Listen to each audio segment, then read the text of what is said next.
संतप्त मानस शांत हो, संतप्त मानस शांत हो, के गुणों के गान विवर्धमान महामानी विचरे हमारे ध्यान। अनंतनाथ भगवान की स्तुति करनी है। अनंतनाथ स्तुति में अनंत अनंत शब्द का जो सौंदर्य है वो देखना।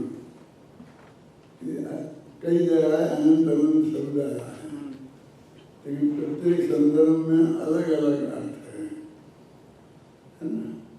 देखो, तुम हो अनादि अनंत, एक तो होता अनादि अनंत और एक होता है संख्या की अपेक्षा, जब कहते एक और अनेक, तो अनेक का सबसे बड़ा है अनंत, है ना।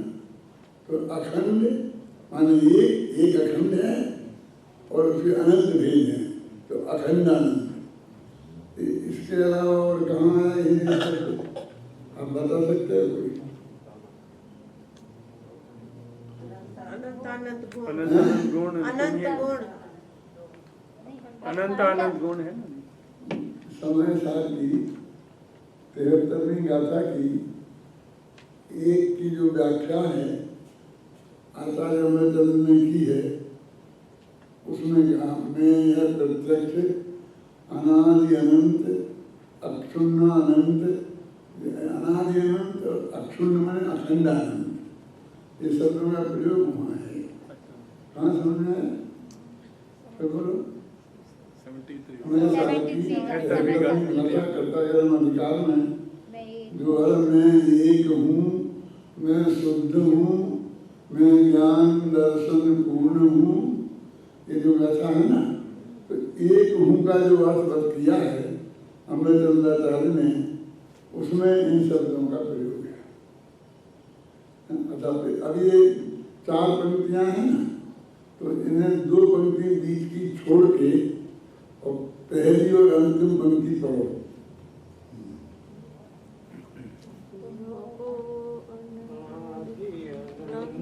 जिन तुम ही अखंडानंद हो, तुम में अनंतानंत गुण, तुम ही अनंतानंत हो। इसमें जो अनंतानंत शब्द का बार बार प्रयोग हुआ है ना, का एक अलग सौंदर्य है। अनादि के साथ अनंत है, वो अलग चीज को बताता है, जिसका भविष्य में कभी अंत नहीं होगा और जिसकी भूतकाल में कभी आदि नहीं हुई, ये ऐसा अनंत है। और दूसरा अखंड के विरुद्ध अनंत है ना। और तीसरा फिर जो अनंत अनंत गुण, एक गुणों में आपने कहते कितने हैं, अनंत कई प्रकार का होता है, अनंत अनंत अनंत, अक्षयानंत, कई तरह का अनंत होता है। और तुम में अनंतानंद गुण, और इसलिए तुम ही अनंतानंद हो, तुम अनंतानंत स्वरूप ही हो, माना तुम स्वयं ही जिसका कोई अंत नहीं है, ऐसे स्वभाव वाले भगवान आत्मा है। तो ये अनंत शब्द नाम भगवान का नाम है, और अनंत शब्द के जो विभिन्न अर्थ शास्त्रों में आए हैं, और जो भगवान आत्मा के, भगवान तीर्थंकरों के विशेषणों के संदर्भ में उनकी महिमा है, उसके संदर्भ में ये बात है।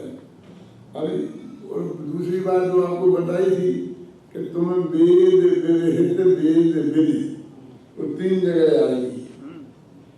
एक जगह स्त्री वेद के अर्थ में, दूसरी जगह पुरुष वेद के अर्थ में, और तीसरी जगह नपुंसक वेद के अर्थ में। तो ये मेरे ख्याल से पहला ही चल रहा है ना, इसलिए तुम वेद विरहित माने स्त्री वेद से रहित हो। नपुंसक तीसरा स्त्री वाला वासु पूज्य भगवान में। हाँ ठीक। तो ये नपुंसक वेद रहित, और तुम शिव कामनी के कंठ हो। अब जो वेद से रहित होगा वो किसी कामनी का कंठ कैसे हो सकता है? ये विरोधाभास अलंकार है भाई अपने बहुत कहा जाता है मुक्ति रूपी कन्या को आपने वरण किया है, आप मुक्ति रूपी रमा के पति हो आप, है ना। तो शिव कामनी के कंठ हो। इस शिव कामनी के कंठ पर जबलपुर में बहुत बड़ा झगड़ा हो गया था। आपको मालूम कभी? शायद वो आपके जीवन में नहीं हुआ हो, उसके पहले हुआ होगा, लेकिन ऐसा हुआ था कि एक पंडित पंडित प्रकाश चंद जी हितेशी थे, नाम सुना होगा आपने। एक सदमत संदेश नामक अखबार निकालते थे और वो सदमत संदेश अखबार उनने आरंभ किया ही था 1-2 साल पहले ही जबलपुर से। तो उनने एक विशेषांक निकाला है ना भगवान महावीर पर, महावीर जयंती के दिन। तो उस पर जो विभिन्न लेख आए, उन लेखों में भगवान महावीर को शिव कामनी का कंठ लिखा था। आप समझ है ना, मुक्ति रमा का पति लिखा था। तो इनके यहाँ रमा सीता को बोलते हैं राम रमापति कर धन लेऊ खेचत चाप मिटत संदेहू। ये रामायण की चौपाई है। कौन सा प्रज्ञान है कि सीता जी का वो हो रहा है स्वयंवर, और वहाँ पर कोई भी उसको धनुष चढ़ाने की शर्त थी ना, शिव जी के धनुष को चढ़ा देगा जो उसके साथ सीता शादी करेगी। तो वहाँ चौपाई लिखा हमने कि राम रमापति कर धन लेगू, कि राम कौन? राम रमा के पति, हम सीता के पति जो राम हैं, उनने अपने हाथ में धनुष लिया, कर धनु लेगी और खेचत चाप, उन्होंने उसकी डोरी खींची। तो जो चाप खींचा एकदम तेजी से, तो वो अभी चढ़ाना, पूरा चढ़ाना तो बाद की बात है, लेकिन लोगों के हृदय का संदेह दूर हो गया। क्योंकि कैसा संदेह पैदा हो गया था कि अब आज सीता कुमारी ही रह जाएगी, क्योंकि कोई भी आदमी शिव जी के धनुष को खींच नहीं पा रहा था। आप समझे ना। तो फिर जनक ने कहा था कि वीर विहीन मही में जानी, आज मैंने जान लिया है कि इस पृथ्वी में कोई वीर नहीं है। वीर विहीन मही माने पृथ्वी, मैं जानी, मैंने जान लिया है कि पृथ्वी में कोई वीर नहीं है जो मेरी कन्या का वरण कर सके, माने धनुष को चढ़ा दे रहे, ऐसा कोई दिखाई मुझे देता नहीं है। तब राम को जोश आया था, क्योंकि वीर विहीन मही में जानी, उन्होंने कहा था ना कि मैंने इस पृथ्वी को वीरों से रहित जान लिया है, ख्याल में है ना। तब वो उन्होंने धनुष चढ़ाया, तो जो संदेह हो गया था खुद जनक को और सारी जनता को, तो कहते हैं कि जब वो एकदम जोर से उन्होंने उठाया, तो उनकी उठाने की स्टाइल से उससे एकदम से शायद कोई छू नहीं पा रहा था, और एकदम उठा लिया एकदम जोश के साथ। तो कहते खेचत चाप मिटत संदेहू, बाण को खींचा तो संदेह मिट गया। तो अभी अपने किस प्रकार में ये बात कर रहे थे, शिव कामनी की बात। तो अपने यहाँ शास्त्रों में ये उपमाएं देने का रिवाज बहुत है। मुक्ति के लिए कन्या का, पत्नी का, महिला का रूप देने का है ना, और सिद्ध भगवान को उसका पति बताने की परंपरा, ऐसी जो बहुत सी चीजें चलती रहती है ना। अरे वो वहाँ मिल जाती हैं किनमें, वैष्णव धर्म में वो बिना उनके यहाँ भी है। शिव जी माने शंकर भगवान है, और अपने यहाँ भी शिव माने आता है ना घंटांबर में, तुम शंकर भुवनत्र शंकरत्वात्, हे भगवान तुम ही शंकर हो, क्योंकि 3 लोक में शांति करने वाले हो। आता नहीं आता, भक्तांवर की पंक्ति आती है। तो ये ऐसे नाम बहुत तगड़ा लाते हैं, जबकि इसमें बिल्कुल दम नहीं है, झगड़ने के लिए कोई गुंजाइश नहीं है। अब ये कवियों को तो छूट है, अब हम कहाँ देखेंगे जबलपुर में झगड़ा हो गया था तो हम सब काम नहीं का घंटे नहीं देखेंगे, और ना कोई ध्यान देता है, ना किसी को लेना देना है। अपने अपने धर्म की बातें पढ़ने की तो किसी को फुर्सत नहीं है। अब आप लोग हो, अपने धर्म की बात पढ़ते हो, लेकिन दूसरे धर्म की बात पढ़ने की क्या फुर्सत है? वहाँ की जो स्तुतियाँ हैं उन्हें कौन पढ़ता है? और जो अपने ही धर्म की नहीं पढ़ते हैं वे तो कहाँ दूसरे धर्म की पढ़े, है ना? तो एक कहते शिव कामनी के कंत हो, यानी वेद से रहित हो, तो वेद से जो रहित होंगे वो किसी कामनी के कंत नहीं हो सकते। माने उन्होंने स्त्री वेद, पुरुष वेद, उपनिषद वेद ही नहीं है, तो वो तो मतलब इसका संबंध जो है ना किसी कामनी के कंत होने का संबंध है। तो कहते फिर भी रोधाभास अलंकार इस छंद में है। और तुम संत झगड़े की बात बता रहे थे कि हुआ था कुछ जबलपुर में विवाद हुआ था, वो तो बहुत झगड़ा हुआ। फिर आखिरकार पंडित प्रकाश चंद्र हितेशी को जबलपुर छोड़ना पड़ा, और जबलपुर से वो दिल्ली आ गए, सारी जिंदगी दिल्ली रहे, और वो स्वर्ण संदेश दिल्ली से निकला। और जबलपुर में सैकड़ों जैनियों की दुकानें जला दी गई, कपड़ा मुकड़ा, बहुत झगड़ा हुआ था इसी बात को लेकर। हाँ, इस बात को लेकर एक और झगड़ा हुआ था, तुम्हें नाम नहीं है तो। आचार्य तुलसी ने एक अग्नि परीक्षा नाम की किताब लिखी थी, जिसमें सीता की अग्नि परीक्षा के बारे में वर्णन था, समझे ना? तो उसमें भी कुछ इस तरह के वर्णन थे सीता और राम के संदर्भ में, जिससे अपने पश्चाताप में है ना, समझे ना? तो वो वहाँ भी बहुत बड़ा झगड़ा हुआ था, और वहाँ भी बहुत सबने दुकानें, जैनियों की दुकानें जलाई गई थी। और ये हुआ था दिल्ली गवर्नमेंट ने हस्तक्षेप किया, तब वो भी उधर जबलपुर के आसपास ही हुआ था। रायपुर में हुआ, रायपुर में झगड़ा हुआ था इस टाइप का। तो ये जो मैंने जब पश्चाताप लिखी थी और छपाने की तैयारी थी, लेकिन फिर लोगों ने कहा कि भैया अग्नि परीक्षा मैंने कमाल कर दिया, वो वही सीता पे तुम लिख रहे हो, झगड़ा कहीं हो जाएगा, तो वो फिर अंदर चली गई।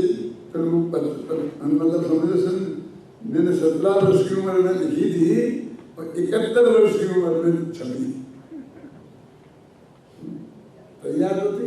मैंने लिख करके भारतीय ज्ञानपीठ को छपने को भेजी थी उस वक्त। जो लक्ष्मीचंद जी उसके हेड हुआ करते थे, आप जानते हो तो, लक्ष्मीचंद जैन ज्ञानपीठ के हेड, उनको भेजी थी मैंने। तो इस तरह के साहित्यिक प्रयोग बहुत पाए जाते हैं, और जब भी कोई लोगों को जो सांप्रदायिक लोग हैं, नेता लोग हैं, जिनको झगड़ा करना होता है, तो ऐसा ही उठाते हैं। मैं सिर्फ बता रहा हूँ कि ऐसी साहित्यिक कृतियों पर ऐसे झगड़े बहुत दफे होते आए हैं, फिर भी एक परंपरा रुकी नहीं है, क्योंकि वो साहित्यकार तो अपने में मस्त होता है, उसे इसे दुनिया से दारी से ज़्यादा मतलब नहीं होता है। अब इतनी बातें मैंने आपको अनंतनाथ भगवान के संदर्भ में सुनाई, अब एक दफे इस छंद को अच्छी तरह से पढ़ें, फिर आगे बढ़ते हैं। पढ़ो। तुम हो अनादि अनंत जिन, तुम ही अखंड अनंत हो, तुम वेद विवेक वेद शिव कामिनी के कंत हो, तुम संत हो भगवंत हो, तुम भव जलधि के अंत हो, तुम में अनंत अनंत गुण, तुम ही अनंत अनंत हो। तीसरी पंक्ति रह गई है, इसका अर्थ अपने अभी नहीं किया है। तुम संत हो, संसार का अंत जिनका आ गया है उन्हें बोलते हैं संत। इसलिए हे भगवान तुम संत हो, और भगवंत तो हो, तुम संत हो, भगवंत हो, और भव जलधि के अंत हो। संसार रूपी समुद्र का किनारा आ गया है, अब बस खत्म पार होके मोक्ष में जाने वाले हो ना, तो भव जलधि माने संसार रूपी समुद्र, उसके तुम अंत हो, मतलब अब तुम्हारा ये अंतिम भव है, इसके बाद में भव का अभाव होकर तुम्हें मोक्ष हो जाएगा। तो तुम संत हो, भगवंत हो, तुम भव जलधि के अंत हो, तुम में अनंतानंत गुण, तुम ही अनंतानंत हो। यद्यपि पहली और अंतिम पंक्ति में अनंत शब्द बार बार आया है तो उसके सौंदर्य उससे बढ़ता है, लेकिन दूसरी और तीसरी पंक्ति में भी जो ये कंत और अंत शब्द आए हैं ये भी उसके सौंदर्य में वृद्धि करते हैं, है ना। शिव कामनी के कंत और भव जलधि के अंत भगवान के विशेषण हैं। एक शिव कामनी के कंत तो बताइए अभी, और एक भव जलधि के अंत, संसार रूपी समुद्र के अंत किनारे आ गए हो। अरे धर्मनाथ भगवान करो।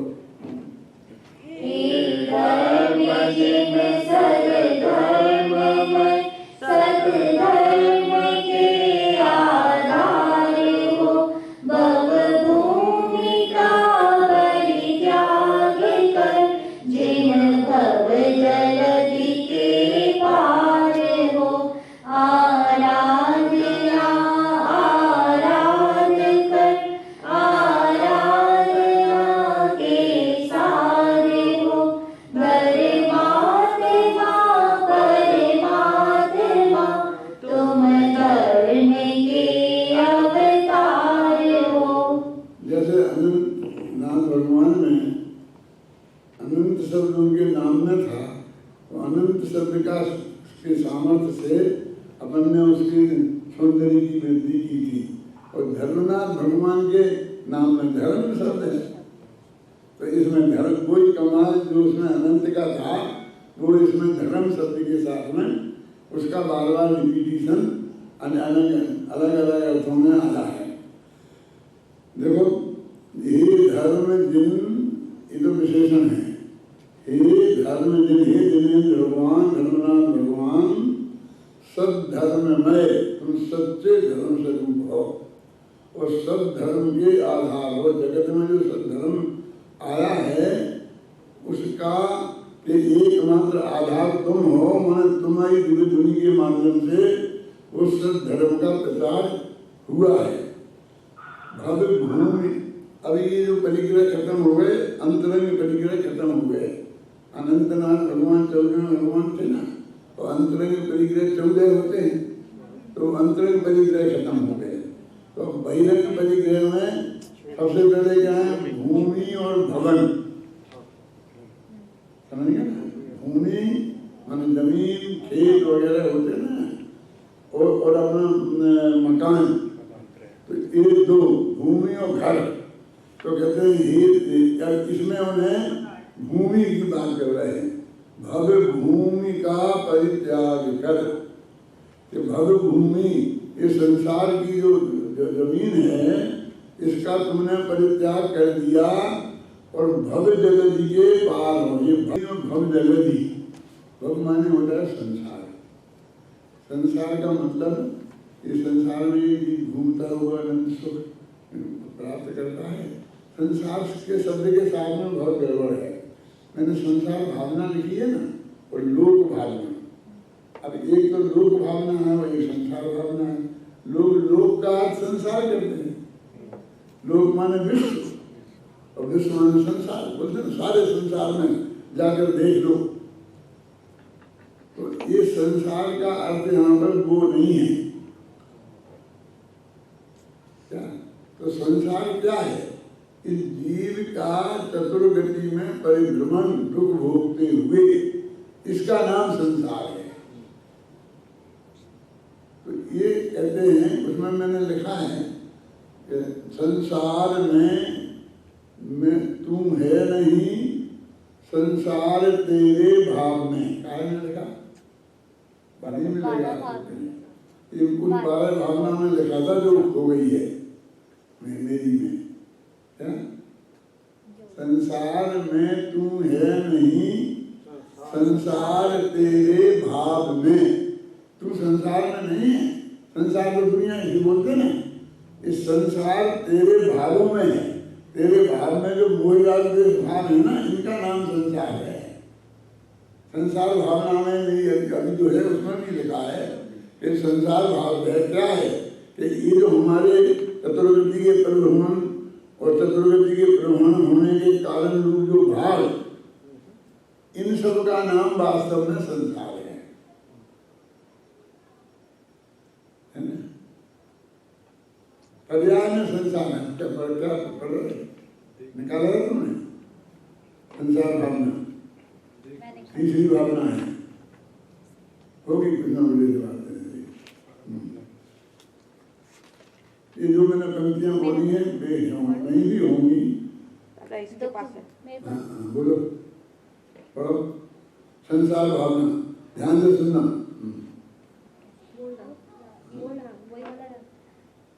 दुख में निरर्थक मलिन जो संपूर्ण तेरे सारे हैं, जग जार में गति चार में संसर नहीं संसार है। संसार माने परिभ्रमण, घूमना। भ्रम रोग वश भव भव भ्रमण संसार का आधार है। संयोग जाचिद वृत्तियां ही वस्तुतः संसार है। संयोग हो अनुकूल फिर भी सुख नहीं संसार में। संयोग को संसार में सुख कहीं बस व्यवहार में। दुख द्वंद है चिद वृत्तियां संयोग ही जग बंद है। निज आत्मा बस एक ही आनंद का रस कंद है। मंथन करे दिन रात जब व्रत हाथ में आवे नहीं।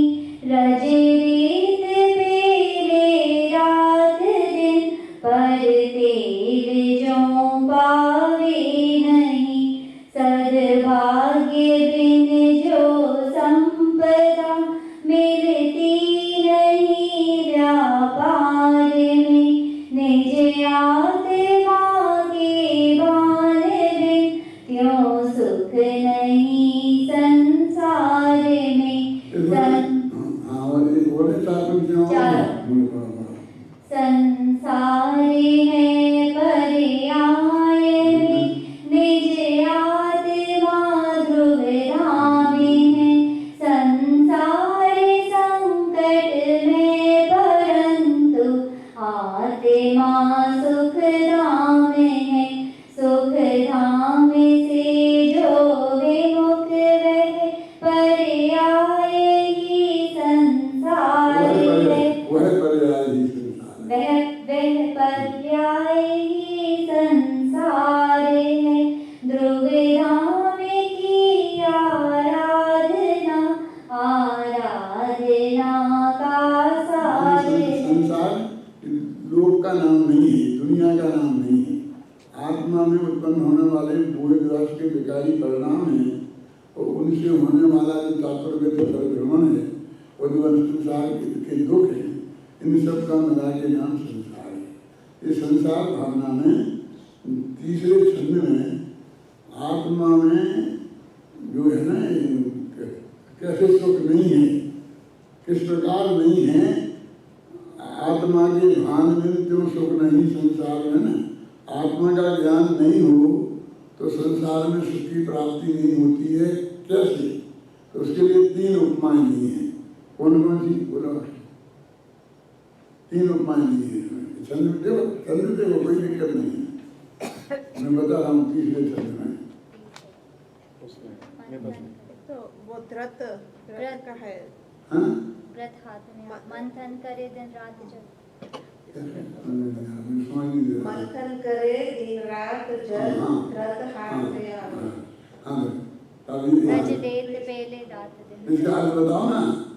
ये तो जल जल को मंथन करे हाँ। तो हाँ। उसमें से घृत हाथ में नहीं आता। मतलब छाछ। पानी को कितना ही मथे दिनों रात तो घी कितना कम निकलेगा, क्योंकि पानी में से घी निकलता ही नहीं है। जिस प्रकार पानी में से घी नहीं निकल सकता, उसी प्रकार आत्मा के भान में संसार में सुख नहीं मिल सकता। एक अब दूसरी बात, रजलेत पेले रेत पेले रजलेत पेले रात दिन पर घेत तेल पावे नहीं। रेत को कितने दिन तक पेले तो उसमें तेल निकल आया। तो रेत को पेलने से जिस तरह से तेल नहीं निकलता है, उसी प्रकार आत्मा के भान में कभी संसार में सुख नहीं मिलेगा। और तीसरी सद्भाग्य जो संपदा मिलती नहीं व्यापार में। व्यापार में संपत्ति हमारा सद्भाग्य हो तो मिलती है, लेकिन सद्भाग्य नहीं हो तो घाटा पड़ जाता है।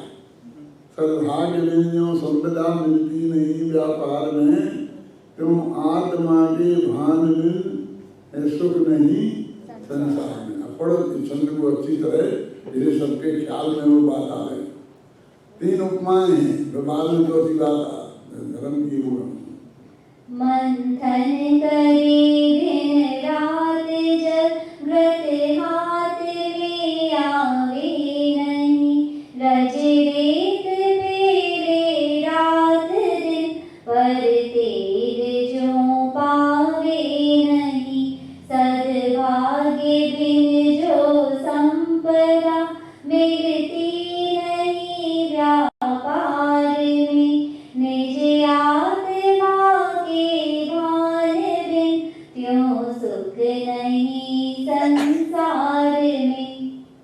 अरे भव भूमि का परित्याग कर जिन भव जलधि से पार हो। आपने इस भूमि नामक परिग्रह का त्याग कर दिया। इस संसार को बढ़ाने वाला जो भूमि नामक परिग्रह है, उसका आपने त्याग कर दिया है। और आराधना को की आराधना करके आप आराध कर आराधना के सार को प्राप्त कर लिया है। आराधना की आराधना करके आराधना के सार को प्राप्त कर लिया है। हे धर्मात्मा परमात्मा, है ना, ये धर्मा ये अंतानुप्रास कहलाता है। ये आप जो अंत में अनुप्रास है, कोई शुरू में होता है, कोई अंत में होता है, कोई मध्य में होता है, कोई पूरे में होता है। कई प्रकार के अनुप्रास होते हैं कर्म में ना। तो धर्मात्मा परमात्मा तुम धर्म के आधार। अब इसके बाद 3 चक्रवर्ती तीर्थंकर हुए हैं, शांतिनाथ, कुंतनाथ, अरुणनाथ। ये चक्रवर्ती भी थे और कामदेव भी थे। अभी तो तीनों की क्वालिटी लगभग एक सी थी। तो इनके संदर्भ में जो बातें कहनी है वो तीनों में मिलाकर कहनी है। माने कोई बात शांतिनाथ में आ गई है, तो कोई बात कुंतनाथ में आ गई है, तो कोई अरुणनाथ में आ गई है, लेकिन वो सब तीनों की समझना काम में है ना। जैसे कामदेव की बात आई तो अकेले कुंतनाथ की थोड़ी है, वो शांतिनाथ भी कामदेव थे, समझ गए ना। तो ये तीनों की जो तीर्थंकर कामदेव और चक्रवर्ती थे, इनका वर्णन चल रहा है। अब देखिए वो ऊपर तो था कौन परिग्रह, भूमि परिग्रह। इसके बाद कौन सा था, घर और महल की बात आ रही है। शांतिनाथ की बात आएगी तो महल, आप जानते हैं महल किसे कहते हैं। देखो सब घर के नाम हैं। राजा के रहने के स्थान को महल कहते हैं, सेठ के रहने के स्थान को हवेली कहते हैं, ऑफिसर के रहने के स्थान को बंगला कहते हैं। आप समझ गए ना, ये हैं तो घर ही थे। फिर गरीब के घर को झोंपड़ी कहते हैं, संत के घर को कुटिया कहते हैं, भगवान के घर को मंदिर कहते हैं। समझिए सब घर के ही नाम हैं। धनंजय कवि की नाम माला है ना, तो उसमें घर के जो नाम आए हैं उनमें ये सब नाम आए। में एक फर्क पड़ जाता है कि इसमें कौन रहता है, उसके आधार पर उस मकान को का आकार प्रकार भी वैसा होता है और उसके आधार पर उसको नामकरण किया है। कोई बड़ा है इसलिए वो महल नहीं है, राजा रहता है इसलिए महल है। आप समझे, ऑफिसर रहता है इसलिए बंगला है, सेठ रहता है इसलिए हवेली है, कोठी है। समझ में आया ना? उसको कौन रहता है उसके आधार पर उस मकान का नाम होता है। अब यहाँ और तो और अपने यहाँ तो मल मूत्र के नामों में भी ऐसा भेद डाला है ना? घोड़े के मल को लीद कहते हैं, गाय के मल को गोबर कहते हैं, बकरी के मल को नैनी कहते हैं। अलग अलग नाम हैं तो सब मल ही, लेकिन हमने एक एक के मल के अलग नाम भी रख लिए हैं। तो अब चूंकि वो चक्रवर्ती है, राजा है, इसलिए वो घर नाम के परिग्रह की चर्चा में महल की चर्चा आ रही है। कैसा है वो महल? मोहक है और मणि की मालाओं से मंडित है। मणियों की मालाओं की सजावट उसकी की गई है। और ऐसे महल में रहने वाला राजा के पास में 6 खंड की संपदा थी। आप जानते हैं? तो हे शांतिनाथ भगवान, आपने भी महल और वो 6 खंड की संपदा एक तिनके के समान छोड़ दी। तिनका के समान छोड़ना क्या है? तिनका इस जगत में सबसे तुच्छ वस्तु माना जाता है। तो गाय भैंस के खाने की जो घास और उसका भी एक हिस्सा इतना था। तो भाई जैसे ही वो सस्ता होता है, अब आजकल नहीं होता होगा, पहले जमाने में तो वैसे ही जंगल में से काट के ले जाते थे। क्यों? और एक तिनका, जैसे किसी को एक तिनका छोड़ने में कोई दिक्कत नहीं होती है, ऐसे ही आपने ये संपत्ति तिनके के समान छोड़ दी। और फिर आपके उसके बदले में क्या प्राप्त हुआ आपको? अनंत दर्शन, अनंत ज्ञान, अनंत सुख, अनंत वीर। फिर आपने जगत को क्या दिया? संसार से पार होने का रास्ता बताया। पढ़ो ध्यान से, जो मैंने जो अर्थ बताया उसको घटित करते हुए फिर उसे ध्यान से सुनना। देखना। मोहक महल मणिमाल मंडित संपदा षटखंड की, हे शांति जिन तृण सब तजीली, शरण एक अखंड की, पायो अखंड आनंद दर्शन, ज्ञान नीरज आपने, संसार पारे उतारनी, दी देशना प्रभु आपने। अभी ख्याल में आया? मैंने कहा था कि तीनों छंदों में तीनों जो चक्रवर्ती तीर्थंकर और 3 पद के धारी हैं उनका वर्णन है। अब इसी छंद को शांति दिन की जगह कुंथु दिन कह करके और पढ़ो। छंद वही का पूरा पूरा शांति दिन की जगह कुंथु दिन कर दो। पढ़ो।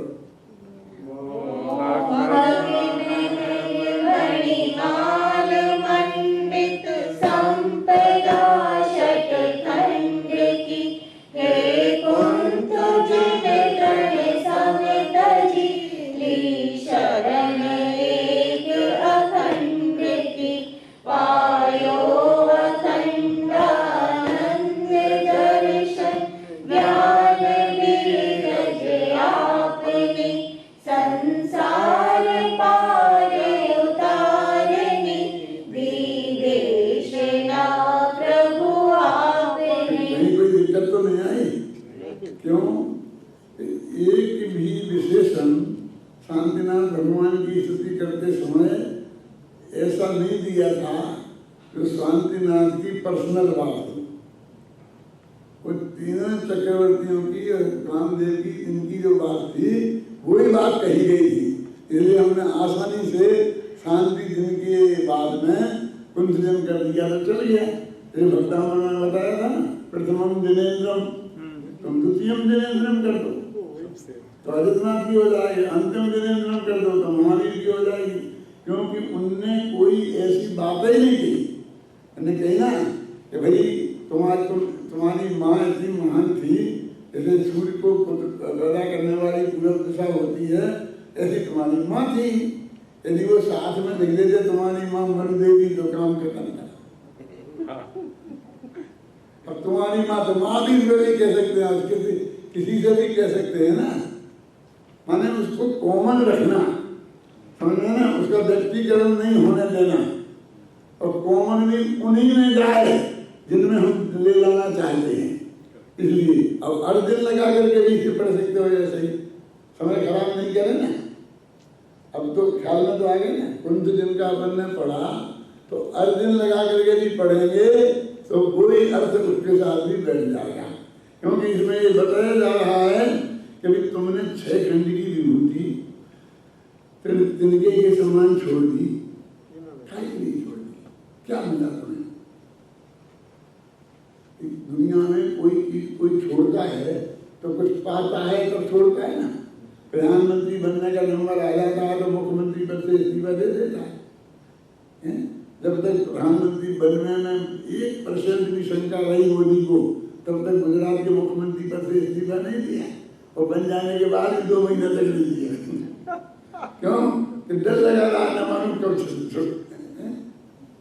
समझ में आया ना। माने कोई चीज छोड़ता है तो उससे बड़ी चीज, बढ़िया चीज प्राप्त करता है तब छोड़ता है ना। 6 खंड की विभूति को तिनके के समान माने, तुमने सोचा नहीं कि 6 खंड की विभूति कैसे मिलती है?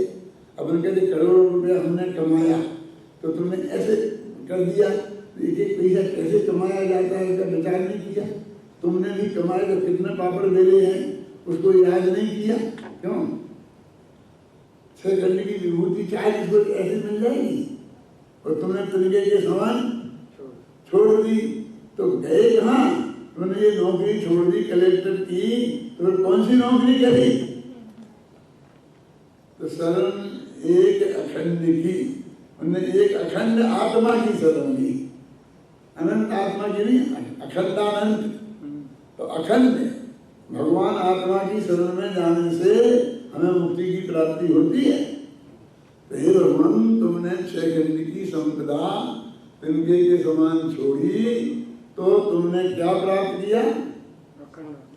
अखंड की शरण ली। अखंड माने अपना भगवान आत्मा जो अखंड है उसकी तुमने शरण ली तो क्या मिला? अखंड दर्शन, अनंत ज्ञान, अनंत सुख, अनंत वीर। वो अखंड लगाओ चारों में, देखो ना, पायो अखंडानंद दर्शन ज्ञान नीरज आपने, और संसार को क्या दिया? पारोकारने की देशना दी। अब ख्याल में है ना, क्या लिया, क्या छोड़ा, क्या प्राप्त किया, क्या मिला, सब कुछ इसमें आ गया बाकी। अब इधर शांति से पढ़ो इसे। अभी अरनाथ का नाम लगाना।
मैंने उसको जो ध्यान रखा गया करना है ना, इसके लिए अभी देखिए मन हर मदन, एक तो पहले शब्दानुप्रास देखो इसमें, मन हर फिर मदन, और मदन का दन, फिर तन, फिर रन, सुगरन रन, मन,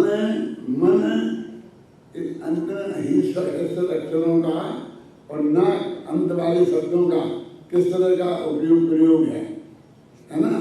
मन हर मदन तन वरन सुगरन, अब मदन माने होता है कामदेव, तो कामदेव के समान मनोहर है तन माने शरीर जिनका, और वरन सुगरन सोने जैसा है कलर जिनका, और मन सुमन के समान है, फूलों जैसा कोमल है मन जिनका, समझ गए। मन हर मदन तन बरन सुगरन सुमन सुमन समान ही, क्या है इसका अर्थ। देखो एक दूसरी विशेषता, इसके समान मान के पहले सारे अक्षर ह्रस्व हैं, ह्रस्व समझते हैं, छोटे दीर्घ नहीं है। ये अंत में जो है ना, ये छंद का नियम है कि अंत में ये दीर्घ अक्षर देने पड़ते हैं, उनके बिना वो छंद नहीं बनता है, इसलिए दिए। लेकिन बाकी पूरा ह्रस्व अक्षरों का की लाइन है पूरी। मन हर मदन तन वरन सुगरन सुमन सुमन समान ही, धन धान्य पूरित संपदा अगणित कुबेर समान थी। धनो धान्य, धनो धान्य में जानते हैं, धन माने अनाज वगैरह होता, धान्य, हाँ, धन माने सोना चांदी वगैरह जो घर में होती है संपत्ति, इसको धन बोलते हैं। तो धन धान्य से पूरित संपदा जिसकी कोई गिनती नहीं होती, इतनी थी, कुबेर के समान, जैसे इनका राजा कुबेर होता ना, और कुबेर प्रसिद्ध है पैसे वालों में। अभी किसी ने देखा नहीं है, पंचकल्याण में उसकी बोली होती है, इंद्र को आज्ञा देता, क्यों कि जाओ तुम ये काम करो। तो अगणित कुबेर समान थी, धन धान्य पूरित संपदा अगणित कुबेर समान थी। माने इसका फ्लो जो जिसे बोलते ना, नदी कर बहती है ना, ऐसे तो बिल्कुल धारा से बहता है छंद। पढ़ो जरा, मन हर, हाँ बोलो। मन हरे मदन तन वरन सुगरन सुमन सुमन समान ही, धन धान्य पूरित संपदा अगणित कुबेर समान थी। उर्वशी सी अंगनाई संगनी संसार की, श्री कुंत जिन तन समतजी लीला भगवदधि पार की। उर्वशी का नाम तो सुना होगा आपने। उर्वशी एक देवांगना थी, जैसे अपने आदमी ने मतलब लोग नाचती है, आज का नृत्य में तो बहुत प्रसिद्ध है, नीलांजना किसी बहुत प्रसिद्ध हुई। ऐसी वैष्णव समाज में उर्वशी प्रसिद्ध है। उर्वशी बहुत खूबसूरत सुंदर थी, और ब्रह्मा जी तपस्या कर रहे थे, और वो आई, उसने मन में आ गया ब्रह्मा जी को जगाने का, तो वो जहाँ ब्रह्मा जी का मुख किए थे ऐसे, तो वहाँ सामने वो नाचने लगी, नाचते नाचते ब्रह्मा जी ने आंखें खोल ली। अब आंखें खोल ली तो वो जो उर्वशी इस दिशा में चली गई। इस दिशा में गई तो उनने अब ऐसी करके देखे, मैं शर्म लगी, लोग क्या कहेंगे, मैंने ऐसे तो एक आंखें यहाँ बनाई नहीं, एक मुख इधर बनाया और इसकी आंखें इधर खोल ली, फिर पीछे चली गई। हमने एक आंखें मुंह पीछे बना लिया, उधर की आंखें खोल के उसे देखने लगे। फिर इस दिशा में गई, वहां देखने लगे। फिर वो ऊपर आकाश में चली गई तो हमने एक ऊपर मुंह बना लिया कन्हैया, तो ऊपर देखने लग गए। तो ऐसी कहानी इनके यहाँ प्रसिद्ध है। वो इतनी सुंदर थी, मतलब उर्वशी, क्या आप समझे ना। तो मैंने बहुत अपनी वही 15-16 वर्ष की उम्र में लिखा था, नारी रूप धार करहिए ब्रह्मा पंचानन कर लिए,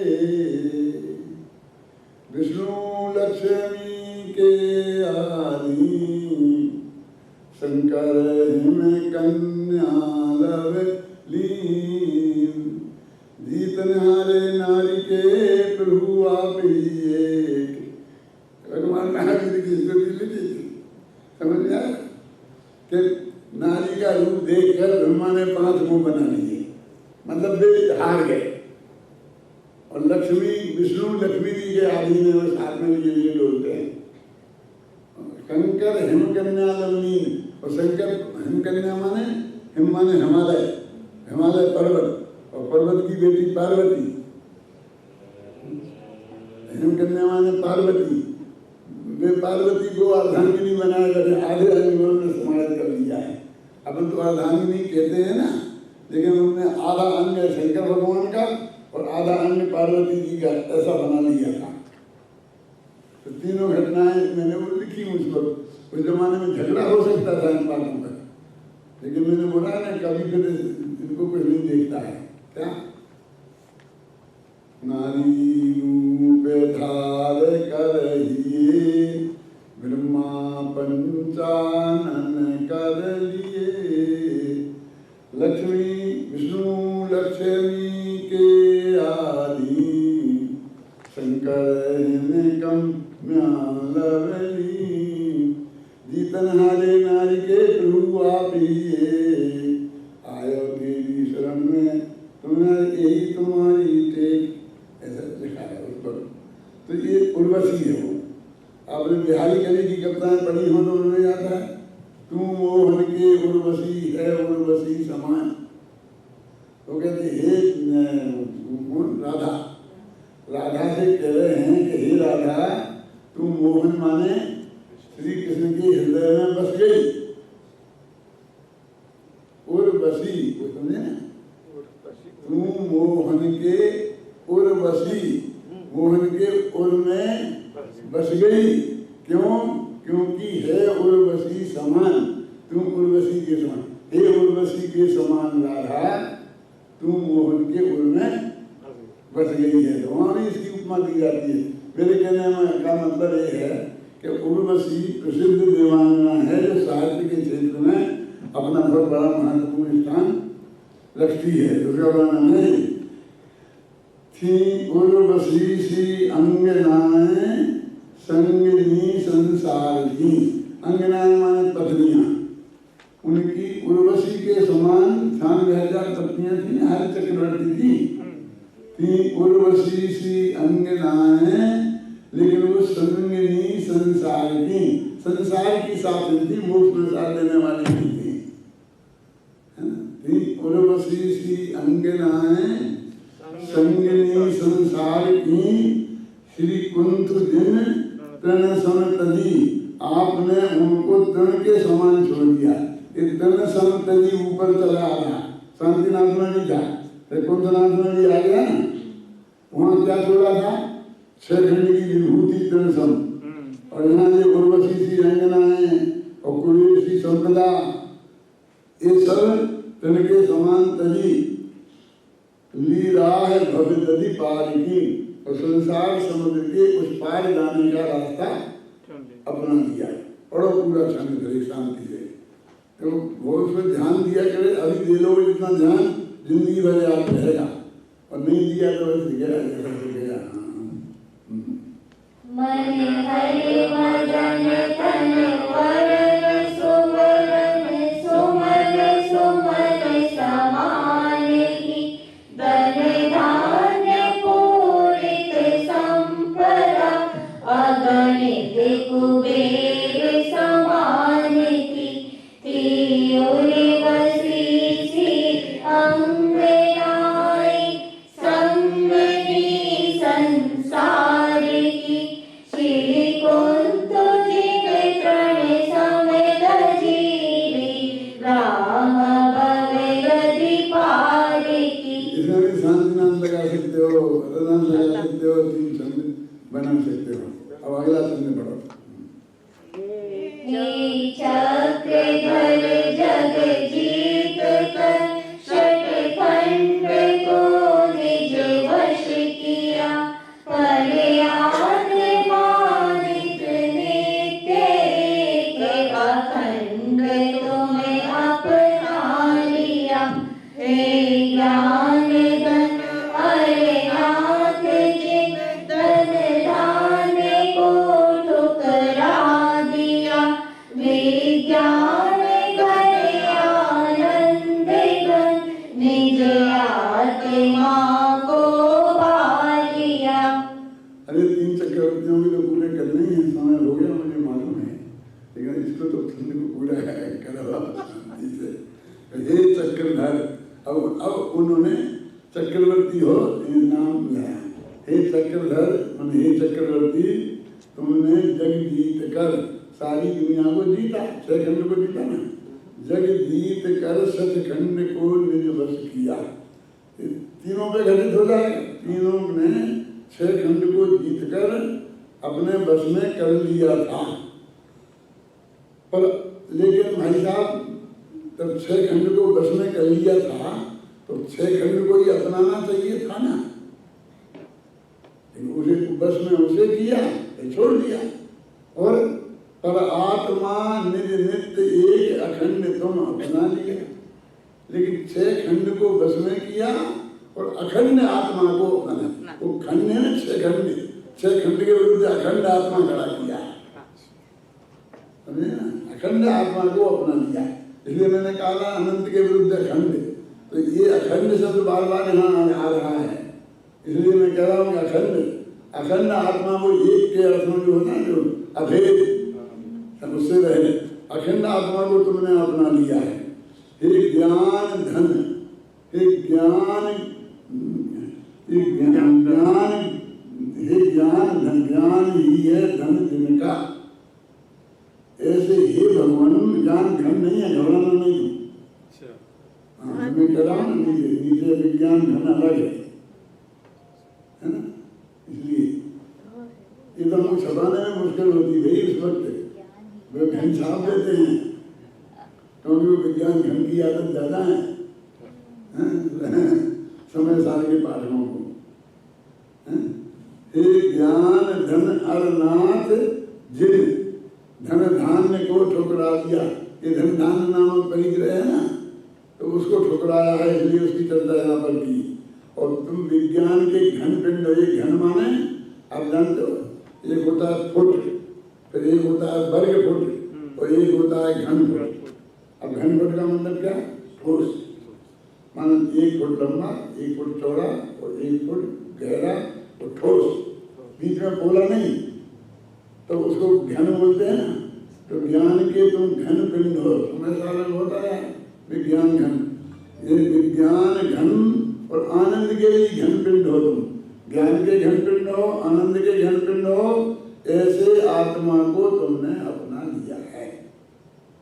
इस तरह 3 चक्रवर्ती, तीनों तीर्थंकर, तीनों कामदेव और तीनों में की जितनी विशेषताएं होती हैं वो सारी विशेषताएं इन 3 छंदों में डाल कर दी और 3 छंदों को अलग अलग भी कर दिया एक भगवान के नाम पर।